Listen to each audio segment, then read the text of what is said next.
My name is Isaiah Phillips, and I'm making a video game about a psychologically traumatized rabbit. Plagued with his darker sides, he wanders through what seems to be a schizophrenic world of his making, trying to power on to each new therapy session.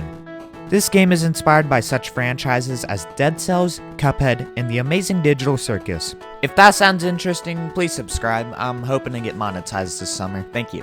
One morning, with nothing else to do, I sat scrolling on Steam, looking for inspiration.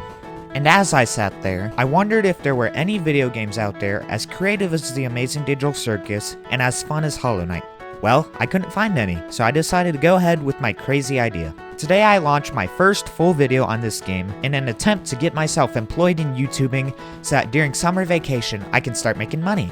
All you have to do is like the video and subscribe, or even just watch it. Without further ado, today I'll be showing off everything I have made so far in the past 3 weeks, including the entire first section and the first boss. We start off in a city because, well, I need a professional animator to make the intro cutscene. This room is the most linear a game room can get, and it leads into the receptionist's office. She directs you toward the therapy room and tells you to focus and that you don't have to be afraid.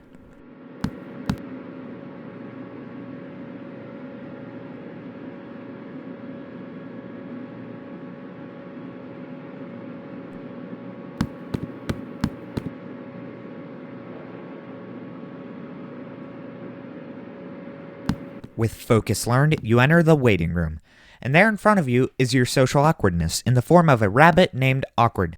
This boss is the most basic, boring boss idea I had, and as such, don't go thinking that future bosses are just going to be carbon copies of the player. Once you have gotten close enough to Awkward to spook him, he leaps into the air, and the fight begins. I wanted Awkward to be a very shifty boss that tends to avoid instead of attack. As such, 3 of his moves, the leap, the slide, and the sidestep, are moves that try to get him away from you. However, the dive, the burst, and the flail attack are his sloppy, uncoordinated, damaging attacks. One thing I am sure will excite you is that this game doesn't include contact damage because, well, these are fluffy rabbits. It wouldn't really make sense for your health bar to get tacked down just because you touched the boss. Now this video game is a boss rush / roguelite hybrid, and as such, I had to make even the tutorial boss have a bunch of moves in at least 2 phases. So I asked myself, what could make the second phase really annoying? Balls. I mean, spherical units. When you have taken enough of Awkward's HP away, he smashes a case of stress balls open, sending them flying all about the room. The cool thing is, the player can destroy this stress ball case himself early on, so it teaches him during phase 1 to avoid dangerous objects. Now, once the stress balls are released, phase 2 has been activated. During this phase, Awkward's flail attack throws the spherical units everywhere, and he has a run attack in which he kicks up the stress balls. One detail you'll be happy to note is that the stress balls don't deal damage if they aren't moving. As for the player, I can now demonstrate his combat abilities. Jackal, as the main character is called, starts with a backflip attack. It is fairly straightforward. As long as the attack hasn't landed, it carries him forward.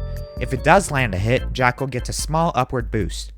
Also, this attack covers a large area of space, so it is hard to miss your mark. And if you do miss, well, you can follow the attack up with a sidekick that covers a reasonable amount of distance. But wait, what happens if he does land a backflip, I hear you say? Well, the momentum from landing a backflip sets you up perfectly to go into a dive. Despite how janky this sounds, the dive rarely misses.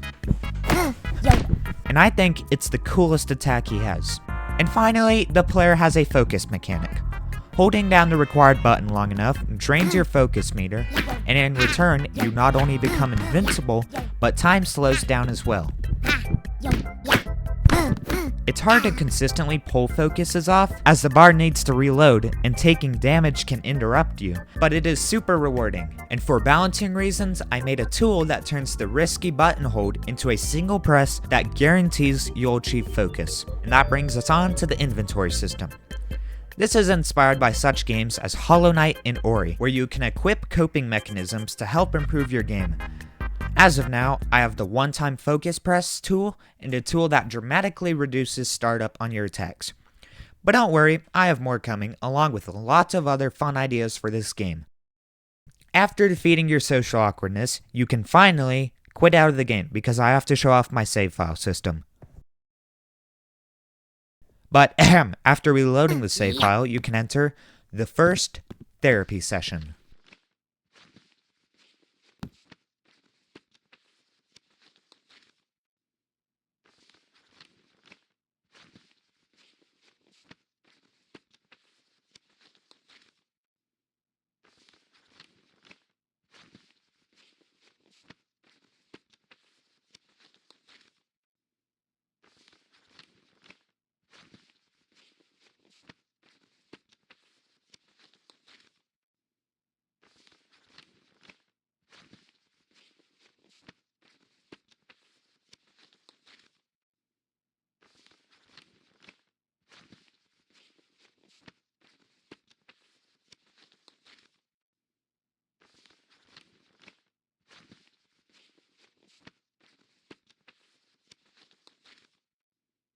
Thank you for watching. I made all of this, as I said, in only 3 weeks, so don't be disappointed if it hasn't yet lived up to your expectations. I don't expect a ton of people to see this video, but for the people that did see it, email me if you're interested in helping the project, like making cutscene animations, or even doing some voice acting. Depending on how much you help with, I am willing to share whatever profit this game makes. You can find my email address in the description of my channel, or in the description of this video. And to anyone who wants to support without effort, just subscribe. Thank you all a metric ton for watching.